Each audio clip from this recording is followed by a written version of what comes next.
Singularity. Hello everybody and welcome to another edition of Singularity One-on-One. Singularity One-on-One is a regular podcast feature of Singularity weblog where you can go and listen to it or download it in full. As you may already know, my name is Nicola, aka Socrates, and as always, I will be the man with the questions. Today, my guest on the show is David Brin. David is not only a Ph.D. in astrophysics, but also a very well-known, award-winning, and best-selling science fiction writer of the Uplift series of novels, as well as most recently, the novel titled Existence. So hi, David, and thank you for being with us on Singularity One-on-One today. Hi, Nick, and it's an honor to be in the presence of Socrates and his forum. I'm sorry, not forum, agora of wonderful listeners and thinkers. Yes, indeed. So you would be, I hope, prepared for some grilling then. Indeed, I consider myself to be a Heraclean. Very well. Excellent. So we are of the same age. That's fantastic beginning here. So let me ask you this then, David. Can you tell us a little bit more about yourself and your background, but especially why and how you got interested in science fiction in general and writing novels in particular? Well, my background, I grew up in Los Angeles, went to the same high school as Ray Bradbury, 30 years apart. But given the background growing up in the Cold War, you have a certain amount of instability in your psyche. Your school teachers were saying every now and then, 3 or 4 times a year, they would suddenly say in the middle of a sentence, "Drop," and we would dive under the tables, as if that would do any good in a nuclear war. This sense of instability was combined with the notion in California of always being interested in the other. The most polyglot, the most diverse human civilization. I like to think that the continent of North America is tilted and everything loose just rolls down into the lower left-hand corner. So these are some of the seminal things in my background, and it resulted in a couple of things. First off, being very interested in civilization and why it maintains itself, why we were so lucky. And this manifested in my novel, The Postman, which Kevin Costner loosely adapted for film in 1997. He sent out an email. Yes, there was email back in 1997 saying that they had no problems, that it was going to be a hit because their only competition in the box office was James Cameron's silly little remake about a sinking boat. And you can guess whether Titanic or The Postman was the iceberg at that particular Christmas movie season. And we can get into that if you like. But the point is that The Postman was written in part to deal with the notion of what is civilization and what is an individual's relationship with his or her civilization. And it occurred to me that all the Mad Max dystopias that we've seen, and we've got huge numbers of them now, get it entirely wrong. I believe that the survivors after the fall of civilization would have one thought in their mind, and that is, how do we get it back? And it would be worth any price, including their lives. You wouldn't think they would be defeated with short-term thinking about daily survival? Oh, I think some would, and I think for the daily survival would be important, but I was thinking of thoughts. And the number one thought that remains cogent in their mind is, this sucks. I'm going to get a toothbrush back. I'm going to get my dentist back. I'm going to get back a civilization in which I don't have to kill that guy over there. Because I'm going to now. I have to feed my kids. But I don't like it. And I'm going to bring civilization back before my kids get so used to this that they start liking this. Well, look, I may be wrong, but it's a perspective that was unusual. And one of the things I try to do in my fiction is take whatever cliche is out there and try tweaking with it. It's not just me. An awful lot of science fiction authors were deeply offended 25 years ago when Bill Moyers did his interviews of Joseph Campbell, The Hero's Journey and all that. And Campbell not only was offensive in the degree to which he claimed credit for some ethnographic studies of cultural modes and storytelling modes that had long been known and described before him, but his relentless assertion that there is only one way to tell stories and that this is the way to do it. Just because, yes, the modes that he described were seen in many, many storytelling traditions, Moyers never asked him the hard questions like, weren't the bards and the storytellers telling this mode of story in order to suck up to the local lords? Because the lord is the guy who had meat on the skillet, on the spit, and had all the beer. And the sameness of the story wasn't a good thing. It wasn't a feature of storytelling. It was a bug. So if I could interrupt you here, it sounds to me that you were doing what deconstructivists, like most namely Derrida, once said, is that deconstructionism is all about cracking nuts, finding them and cracking them. So in a way, that's what you're doing, isn't it? Well, in a sense, I do not think highly of the Derridists and the Foucaultists and that lot. I consider postmodernism to be an intellectual fraud, but that's in part a response to their own hostility toward science and science fiction, and these are two fields in which I've become professional. The right is not the only infestation of insanity nowadays. There is actually a substantial amount on the far left as well, and I consider postmodernism to be an example of that. It's the American and Western and Periclean genius for pragmatism, for problem solving, for negotiation, for dealing with a universe that is contingent. Look, one of the things I point out in The Transparent Society, which is my nonfiction book about freedom and privacy in the future, it's one of the only public policy tomes from the 20th century that's still in print and still selling more every year. Plug.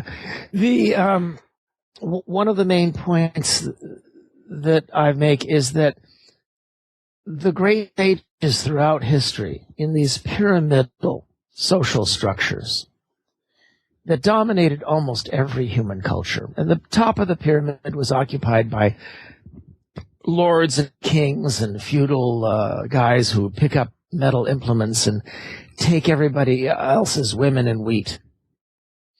And they were accompanied by the bards and the priests who leaped and hopped and told Campbellian dramas that basically had the moral story. It's good that the Lord can take your daughters. It's good. It's right that his sons should inherit ownership over your sons. And the local bullies and the local gossips who helped them enforce their rule. During all this grand period that is so idolized in, Lord of the Rings and Star Wars and the descendants of Enlightenment heroes who saved us from that way of life. The Pericleans, the Benjamin Franklin, Adam Smith, Abraham Lincoln, they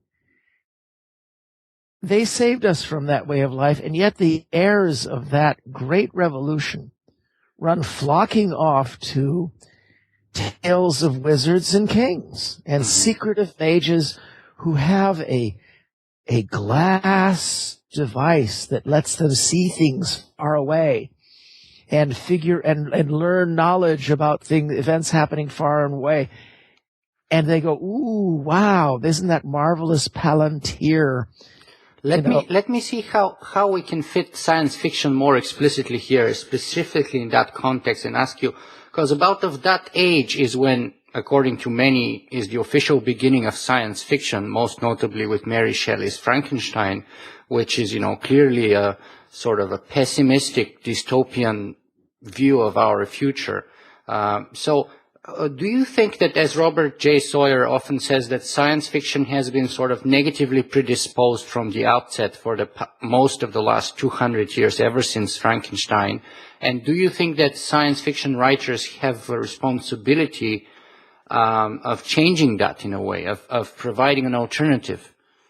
Well, that's exactly the point that I was getting at. During all of these epochs of earlier storytelling tradition, there were several common themes, and one was hubris. Don't you dare stick your nose in God's territory. Another was the crudity and hopelessness of objective reality. Jesus, Plato, Socrates, Buddha, Lao Tzu, Confucius, they all said that reality is gritty and impossible to grapple with. No matter how much you study the real world, you'll never see past the veil of Mara or past the entrance of the cave of Plato. Therefore, and they're right, of course. That was a true thing as a general statement. But then they always said, therefore, give up and seek truth through. And then they varied. It was prayer or detachment or logic or incantations, but always some hypnosis of the mind. And Galileo finally broke through this by saying, once we get the glass lens, by saying, you're right, my eyesight is flawed. We can never know what this physical object is, this chair, the thing I call a chair in front of me. But through experimentation and constant reciprocal accountability of the give and take of multiple viewpoints, we can find out all the things that the chair is not. And by carving away all the things that aren't true, we can pragmatically get better. Now, Mary Shelley was portraying this dissonance in her time. She was enthralled by the advances of science, and yet she was surrounded by romantics. Yeah. Her husband, Byron, Keats, all those guys. And romantics have always had a real rough relationship with science. They love to poke at it, but they also love the Campbellian lessons. Hubris. If you stick your hand in this, you will get it burned. And this is, of course, the theme that is relentlessly returned to by Michael Crichton. Mm-hmm. And it's always an attractor in fantasy and, alas, all too often in science fiction. And this takes us back to your question. Especially some of the Neil Stevenson and Greg Bear and some of the other hard SF authors out there have been taking up a theme that I've long also pushed, and that is we have to have hope. Even if you're going to do a dystopia and a dire warning, it's got to imply this decision did not have to be made. Mm-hmm. The greatest of all science fiction novels don't have happy endings. The greatest form of science fiction is the self-preventing prophecy, like George Orwell's 1984, like Ray Bradbury's Fahrenheit 451, like Where Late the Sweet Bird Sang, or Silent Spring, or Soylent Green, Make Room by the late Harry Harrison.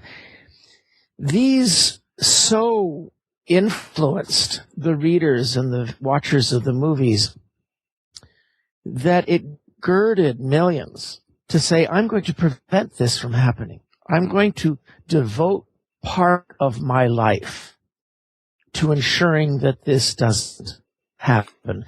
And the result is that in America, the metaphors of science fiction, of book burning, of Big Brother, these are deeply embedded in the political arguments. Mm-hmm. If you're a decent, sane Republican, then you worry about undue accumulations of power and authority by snooty academics and faceless government bureaucrats. If you're a decent Democrat, you worry about accumulations of undue authority and power leading to Big Brother by conniving aristocrats and faceless corporations.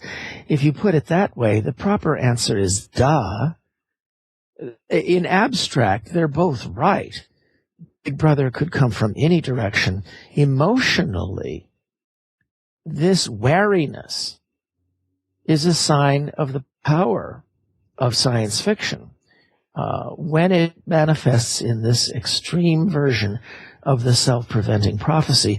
Alas, America has lost its ability for those on the left to say, well, you're probably right that bureaucrats could be a threat. I'll let you keep your eye on them while I keep my eye on the corporations and the oligarchs. In fact, liberals are capable of making that acceptance, but the right has become completely incapable of saying, you may be right about oligarchs and corporations. Let's talk about that, but only if you listen to me about bureaucrats. That's the genius method of problem solving that's been destroyed by those propaganda media that are inflicting culture war and civil war upon the United States. And we can hope that that's crested. So let me ask you this, then, that negativity that has arguably dominated science fiction for the last couple hundred years since Frankenstein, is that a result of the fact that it is supposedly easier to write negative dystopian futures rather than positive ones? Oh, it's tremendously easier, and there's a basic reason for that. I'm going to switch modes now and get pedantic. Well, it's interesting you say it, because Cory Doctorow extremely disagreed with me when I made that claim. So I'm very much interested to see what you're going to say in support of my argument, my belief too. Well, it's very simple. If you're writing a novel, you need to keep your heroes in jeopardy for 400 pages. If you're doing a movie, you need to keep your heroes in pulse-pounding jeopardy for 90 minutes. That is the fundamental of storytelling, and it won't change, and it is absolute. You really have to do this, unless you're French. In which case, 500 pages of Proust, remembering smells in his kitchen, that's somehow, marvelous. I live in France and I never got it. Except for that, you have to keep your heroes in jeopardy. Now think about what that means. You live in a civilization in which your tax dollars have gone for generations to refining techniques so that you can hire people, skilled professionals, whose job it is to minimize the danger, to make sure things work. And for the cynics out there, just go stand at a four-way stop sign. I'm not talking about Boston, where everybody collides, randomly, in a Brownian motion in these four-way stops. But if you're on the West Coast and you stand at a four-way stop sign, and just stand there and watch for a while, And you see that people want to be civilized. They're constantly making little negotiations with each other. But all else being equal, at the big intersections, they want the stoplights to work. They want the skilled delivery of services. And if they're ever in trouble, they dial 911 and they expect and demand that the skilled professionals they pay for will arrive instantly. And let's say you dealt with the first wave of bad dudes trying to invade your home. Okay, drama. That's real drama. Scene one. You dial 911. The cops come, and they're honest and competent, and they say, wow, you did really well. Now stand back. We'll take care of things from here. That's what you want to have happen in real life. But it's a buzzkill. It sucks the hell out of drama. And it creates the fundamental dissonance of objective between Hollywood and civilization. And so in Hollywood, in the movies, you have to prevent skilled professionals from sucking the drama out. If you call 911, well, usually you don't have a phone or you don't think of calling 911. That keeps the action going. Or you come up with some stupid excuse for not calling 911. Yoda was really good at that. Again and again in the Star Wars series, he overruled Mace Windu when they said, Mace Windu, the only wise Jedi, he kept saying, let's tell the Republic. And Yoda said, tell it, we will not. And the result was pulse-pounding action and relentless stupidity. Evil little oven mitt, probably one of the most evil characters I've ever seen in the history of drama of any medium was Yoda. But the point is that if you dial 911, they'll be late. If they come on time, they'll be incompetent. If they come on time and they're incompetent, they will be in cahoots with the bad guy. And if none of those, then it's because you've gone along the sliding scale. And if your villain is super, super, super competent and has an endless supply of henchmen who are willing to slaughter, their friends and neighbors and fellow citizens and die in order to further the cause of the Joker, if you have all those things, then civilization is allowed to become slightly more competent just to provide spear carriers for the good guys. And the most extreme example of this is Independence Day, where the villains are so badass and so terrifyingly strong that the United States government and military are allowed to be good and competent. And once you see this sliding scale, then I've sort of ruined a lot of movies for you, unless you do what I do. And that is, you go to the movies and you turn various dials down. Like, I can enjoy modern cinema because I can turn my IQ down. I can turn my logic down. I can turn my plot sense down. I refuse to turn my morality down, which is why I started getting enraged with Star Wars. But the point is that, Corey is simply wrong here. There is a fundamental economic driver that forces most movie producers, directors, and writers down the path that's called the idiot plot, is to create reasons to assume that we live in a civilization that is run by fools or corrupt monsters. And this has helped the Limbaughs and the Foxes and some crazies on the far left too, who have a vested interest in pushing this nonsense that civilization is incompetent and horrible. These very same movie producers and directors and writers would be incensed if skilled professionals didn't leap to their assistance in real life. Mm-hmm. So some directors, some writers take up this challenge and they say, can I keep my heroes in pulse-pounding jeopardy for 90 minutes, despite the handicap that they live in a skilled and relatively decent civilization, only some of whose professionals are suborned by the bad guys, only some of whom are incompetent. Mm-hmm. And you see some films in which they actually do that, and it's something called writing. So is that the proper function of science fiction? Well, good science fiction, in my opinion, one of many traits would be to not deliberately go out of your way to undermine our confidence in civilization, but instead serve as critic for potential failure modes. Mm-hmm. I have nothing against showing us something that could go wrong and having it create disaster. Mm-hmm. Some of the great self-preventing prophecies, the reason why I'm alive right now talking to you, were science fiction stories like Failsafe and Dr. Strangelove and On the Beach. Terrifying, horrible situations in which humanity screws up. And therefore, the lesson is, this did not have to happen.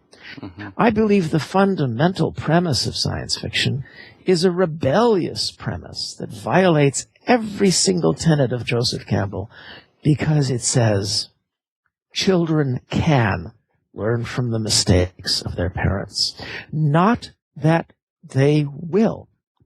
Mm-hmm. I mean, look, the classic, you're Greek, you've read Oedipus. Which playwright wrote Oedipus? Was it Aristophanes by any chance? Aristophanes, yes. I think Aeschylus did one also. No, Aeschylus was too sunny. The point is, if you read Oedipus, or any classic Greek tragedy that follows the rhythms that Aristotle described in the Poetics, you see the hero, you weep because the hero is like a hooked and gaffed fish, wriggling against inexorable fate, and nothing can be done. Well, I weep when I watch it. It's magnificent. But all I want to do is leap onto the stage, put a bullet through his head, then put another bullet back in the revolver and go hunting gods. And I wrote a story about that called The Loom of Thessaly that people can acquire through my website. Mm-hmm. It's a different attitude that was conveyed beautifully in some lowbrow sci-fi television like Hercules, Xena, Buffy. The notion that it is now within our purview to say, what rules? What is this rule that says I have to put up with fate? Now, a far more devastating tragedy is Neville Shoots on the Beach, or Dr. Strangelove, in which you say, this did not have to happen. This was us. This was our choice. And therefore the lesson is, you readers out there, you watchers of Soylent Green, for example, do better than this. And that brings up my big complaint about James Cameron's Avatar, which is, he meant to do that. His heart is in the right place. I totally applaud this brilliant, brilliant person who needs some guys around him to point out exactly what it is that he's saying. And because he did Dances with Smurfs, very, very tall Smurfs, no, Avatar, that's right, that's its title. Because he said it in the future instead of the present or the past, he created a poison. Because his lesson is not that people can make mistakes and therefore avoid this mistake, but that our descendants who had watched Avatar and who had benefited from each generation's moral improvements, as we benefited from the improvements of Jefferson, and then the subsequent improvements of Lincoln and Frederick Douglass, and then the subsequent improvements of Gandhi and Martin Luther King, that this process was doomed, and you're going to have a horrible 1860s level mentality when we go to some other star system. The basic lesson that he preaches, that he thinks he's preaching in Avatar, is wise up, do better, don't be like this. What he's actually preaching, and the message that gets through, is give up. You're horrible. Maybe one or two of you will occasionally go native. But basically, you're horrible. Give up. And it would take 5 minutes of director's cut changes in the beginning of that movie to change that whole point and move it in the direction that I think he wanted Avatar to mean. But you see, I guess what I'm saying is I take this stuff seriously. When I was the lead prosecutor in a book called Star Wars on Trial, and there it is. And it's hilarious. We couldn't use any Star Wars figures in the because they're copyrighted. They're all copyrighted, yeah. But he's not copyrighted. You can use George. Okay. I was the prosecuting attorney, and one of his novelizers, was Matthew Woodring Stover, was the defense attorney. Yes, and we called witnesses for various accusations, pro and con. It's one of these wonderful smart pop guerrilla intellectual raids on popular culture. One of the defenses, when I show the logical corners that they dug, that Lucas dug himself into, and some of the evil things he preaches, was chill. It's just a flick. But if it's just a flick, why do you take the moral pretenses that are lectured again and again and again in the film so seriously? You can't use that. If you're trying to make a moral point and influence millions, then it is legitimate to discuss what it is you're actually saying. Mm-hmm.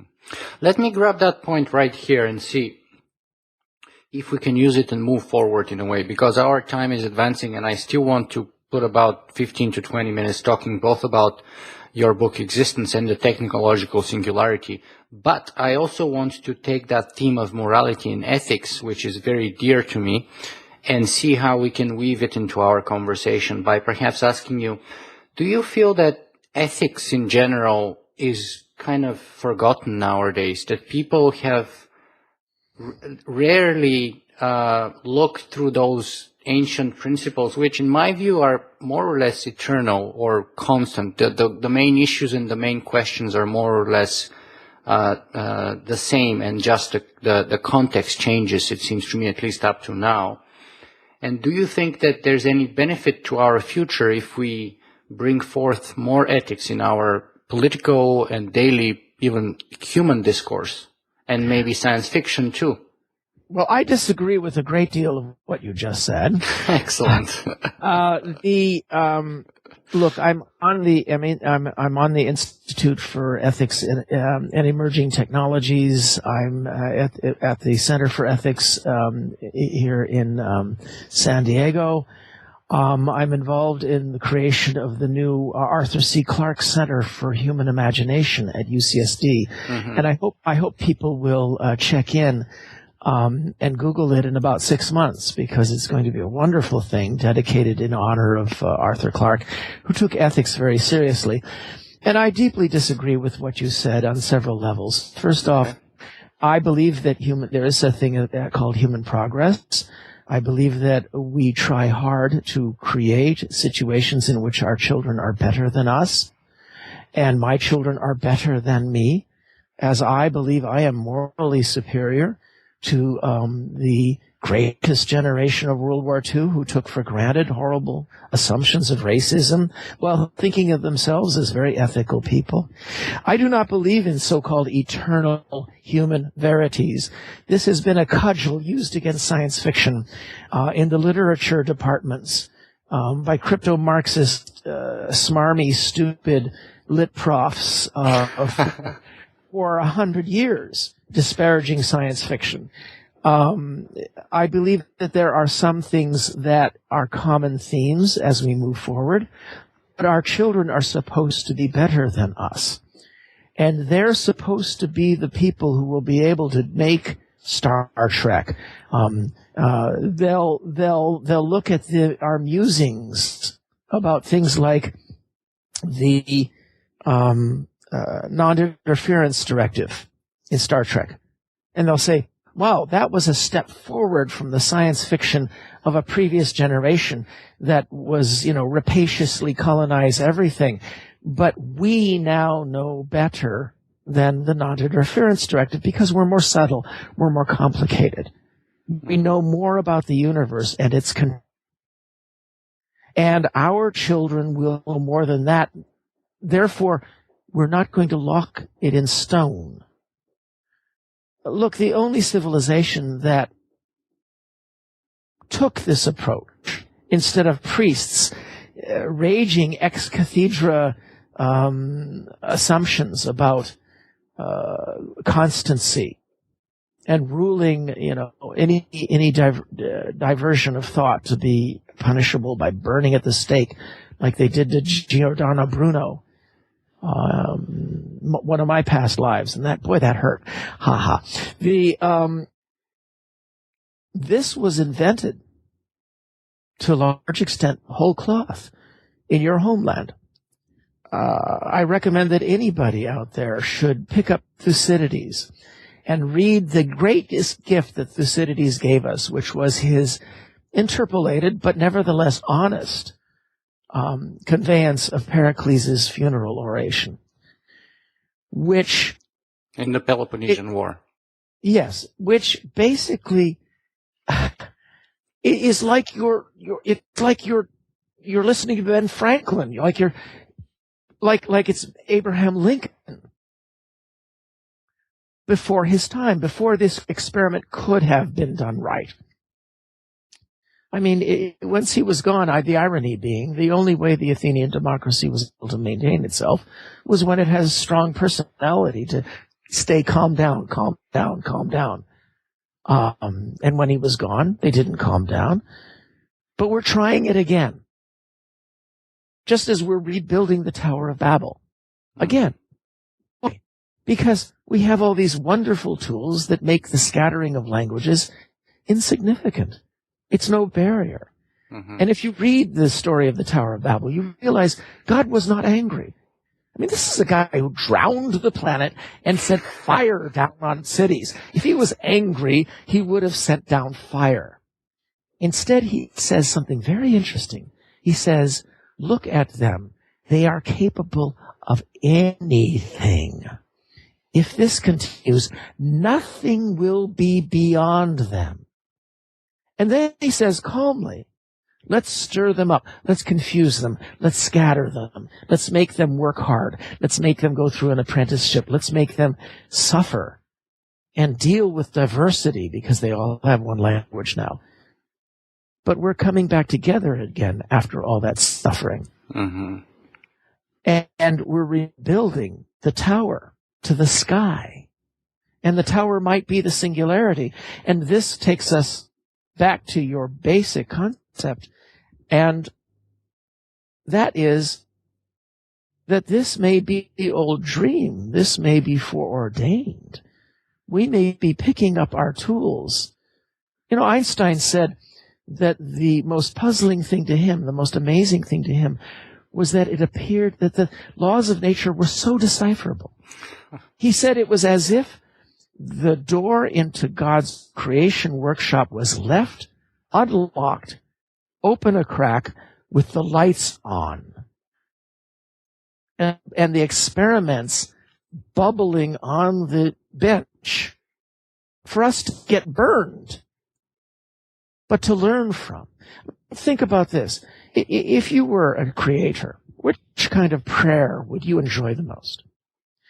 Oh, you're so big. Oh, you're so great. Please don't crush us. Oh, you're so big. It's like Monty Python. Stop it. On the other hand, a young chemistry student in AP chemistry in high school doing a titration that she had calculated the night before and having it all fall out and having her say, oh, that's neat. Thank you. I was rather proud of it when I thought of that. It's so good of you to notice. The Greeks called it eureka, I think. Exactly. Archimedes. The point is, well, actually, I gave that about how extropians, posthumanists, singularitarians, they're the smart guys, right? Well, you can spend some time and read the fricking Bible. Because if you do, you will be far better able to use metaphors to talk to your neighbors. I have done these riffs about the Tower of Babel and about the expulsion from Eden and all that with fundamentalist Christians, challenging them. And I have always found, showing them that the book of Revelation is absolutely anathema to everything else in the Bible and should be abandoned because it's hateful. And I have always found, that they are more friendly to me when the conversation is over than less friendly to me. Because I spoke to them in terms they could understand. I related science to cultural things they could understand. You singularitarians out there, you're supposed to be the smart ones. And this is important. You can't ignore these people. They can burn you at the stake. And they will, if you treat them with the same contempt that Giordano Bruno treated them in the 1600s. With the same contempt that you are treating them to now. You're the smart ones. This is all done in a speech at the October, I think it was 2010 or 20. Singularity Summit. And it's a video that you guys can get through my website. It's through worth watching. I watched it as a preparation for this interview, And, you know, it's me at my most extravagant instead of the modest, retiring, and self-effacing fellow who you've had for the last hour, who would never, ever plug his books. This is the 3D cover that Orbit gave the British edition in the UK. So now that we're kind of towards the latter part of our interview here, for sure, I hope to come back with a couple of sentences, a little more on the singularity, but let's move on to your book for now. Tell us a little bit more about existence, what it is all about, and why did you write it, and what did you try to accomplish with it? Well, Existence is one of my near future novels that's like Earth, that's set in the very near time frame. In other words, a lot of people reading it now will live to that era. And 2050, I think, right? Right. And what happens? Oh, there's a lovely video trailer for it that has fantastic, wonderful artwork by the great artist, web artist Patrick Farley. I will attach it to our interview, by the way. Right. In any event, if you were to bring yourself from 30 years ago to today, that self would spend half the time saying, wow, we never thought of that. And the other half saying, you're still doing that? And it's that mix of wonder and competence and breakthroughs in ethics combined with horrible, stupid obstinacy that features our world today, that the world of 30 years ago would have seemed to the world 30 years before that. And if you're going to show the world 30 years from now, you have to try to catch that sense of frustration and ebullience and taking things for granted. Mm-hmm. Well, in Existence, I deal with the fact that as an astronomer, I've been involved in the search for extraterrestrial intelligence, SETI, and I'm the fellow who's cataloged more than 100 explanations for the Fermi paradox, why we appear to be alone. And in existence, I deal with that to some degree because the Fermi paradox is all about all the ways in which we might fail, because these might be the pitfalls, the quicksand pits, the mines in the minefield that have kept the universe empty because other races have failed. And that may be why we don't hear anybody out there. And might we be the first to be smart enough to cross the minefield of existence? Or might we instead be better served by taking a plan B that's offered to us? An offer arrives, a message in a bottle, a possible hope, but a guard hope, a dangerous hope, a worrisome hope. And so that's the thread that carries this complex and challenging novel forward. Although, if you look at the back of every one of my novels, there's 50 names of people I circulate the manuscripts to. And one of the number one things is not to forget my job as a storyteller. In other words, to keep the protagonists in pulse-pounding jeopardy for 550 pages. Yeah, I have to say, as someone who actually read the book this summer as soon as it came out, I think I bought it the first day it was out, because originally we were supposed to do that interview then, and then I had a concussion, so I had to delay it. But one of the first things you notice is that it's a humongous book. And in an era where people are going for smaller, for what they call Kindle-sized books of maybe 50, 100 pages, 200 at the most, you easily double and triple that average amount. And not only do you double and triple in size, but I would also call in terms of complexity and in terms of depth that you go to. So first, your plot is absolutely multi-layered from a number of different and often opposing perspectives. And then you bring a number of other disciplines: economics, politics, sociology, anthropology, morality, cosmology, artificial intelligence, and you mix it in such an amazing and accessible way that 2 ideas for every page, I promise. But enough explosions to keep things going. Oh my goodness. Okay. All right. That's very well put. So what else then should we say about that book before we move on? I mean, I personally recommend that people read it. I enjoyed it tremendously. Well, the book violates this new principle about the Kindle era, but I do have a large number of short stories and essays that have been bringing in a lot of helping pay for my kids' college education in these 99-cent Kindle and other packets, this nice tidy packets that people like these days. But I think one can do both. It's just like my website, davidbrin.com, breaks the rules of web design absolutely top to bottom. It's filled with stuff. If you go down the left side, you click and you find your way into whole topic areas. The search for extraterrestrial intelligence, space, science, transparency.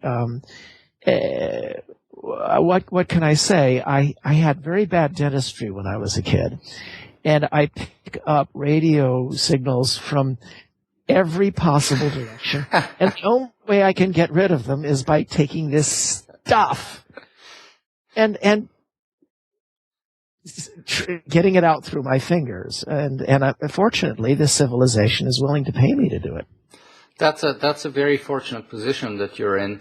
Now let me ask you, we're coming to the last couple of questions, the one that you already answered, but maybe we should repeat it. What's the best place for people to go and find more about what you do, your work, and your books? Well, my website, as I said, davidbrin.com, is a bit daunting to the modern eye because you're used to having the web rule being KISS, keep it simple, stupid. But I can't do that. I mean, just so much stuff. So if you click on a category, it'll open up these wonderful scoopits that I think are better than Pinterest. that actually let you then subdivide into whatever category, whatever topic interests you. And I'm arrogant enough to opine or discuss or do journalism about almost anything. If you challenge me, I guess I'll do underwater macrame. It's interest of me, but the singularity is of great interest because it really pushes the Fermi paradox. It pushes the question of if it's so easy, where is everybody out there? And there are all sorts of, I've cataloged more than 100 explanations to the great silence. People have a tendency to glom onto just one and they say, that's the answer. Mm-hmm. I consider my role to say, we don't know. I catalog them. There's about 20 that seem plausible.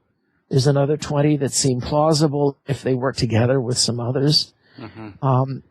But there's 100 that are physically possible. Mm-hmm. And one of them is that once we achieve the singularity, we get sucked into a honeypot of inner reality, where we dive into inner space. Mm-hmm. And that's plausible until you realize that all you need is one starship crewed by Hell's Angels who don't want that. They want physical reality. And they make one colony out there. Well, that colony is going to be inhabited by the descendants of Hell's Angels. And they'll probably make more starships. And so we're back exactly where we came from. I don't know if that's as singularity relevant as you guys want, but I've got a number of podcasts and essays about. So, for instance, immortality. Do we really want it? Do we? That would be a whole topic. David, we're approaching about the full hour here, so I'd like to ask you, if there's a single message, perhaps the most important thing that you would like our viewers and listeners to take away from this conversation with you today, what would you like that to be? I guess it goes back full circle to how we started, and that is we are trained and raised to be egotists. Our bodies fizz with egotistical notions.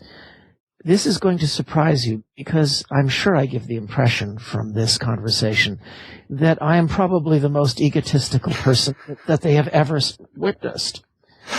I wouldn't say so myself. Well, all right, fine. But I'm in the running at least, right?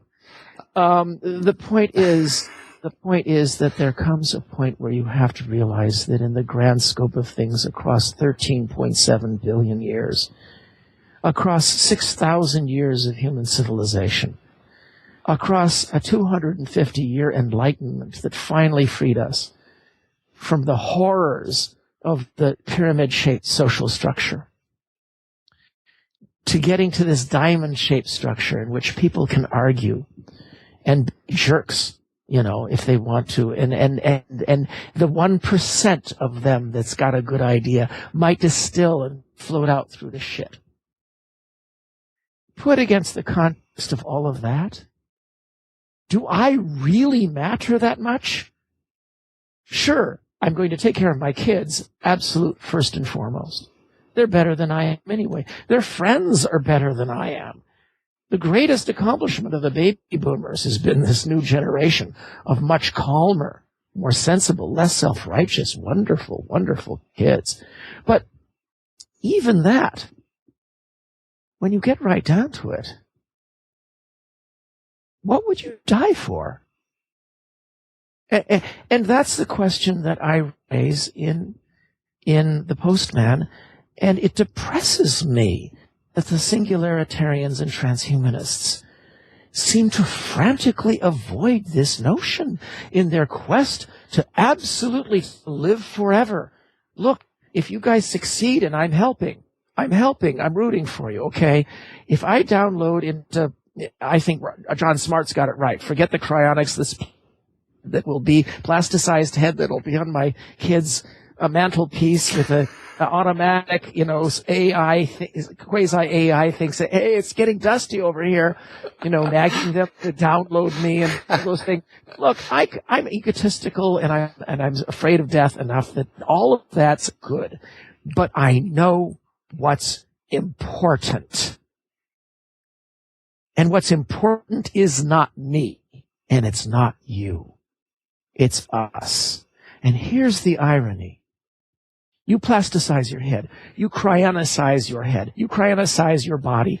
You pray to Saint Kurzweil that they're going to solve all these things in time to give you immortality. Let's say you get stored away and a future generation can download you. Maybe into a robot body, maybe into a new body, maybe into cyber paradise. Why will they bother? Why would they want to? You can try to be as interesting as you can. You can yammer for the singularity if you can. But if you're not joining all the organizations that you can join, like, I have an essay about this. Look it up. David Brin, Proxy Power. The thing that's easy to do to help save the world is to join 10 organizations that you agree with each of them, and then their professionals will go fight to save the world for you. It's a lazy man's way of spending $50 on 10 different organizations, being a member, and feeling virtuous that now you've hired people to save the world for you. If you're not doing that, you're evil and you're part of the problem, quite frankly. That's minimal. But here's the point. Why would anybody in the future want to download you or resurrect you? Unless you tried. Unless you tried every day, a little bit, to help make their world a rich and sane and ethical utopia that would then feel behooved to download you. I got a little more complicated. I got a little lectury. I got a little preachy. You asked.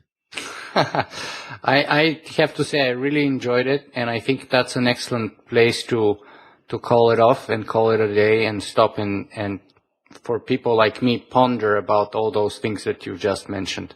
So, David Brin, thank you very much for being with us today. Thank you, Socrates. Thank you, Nick, and thank you all you open-minded types out there who hung around putting up with this until the bitter end. Thank you.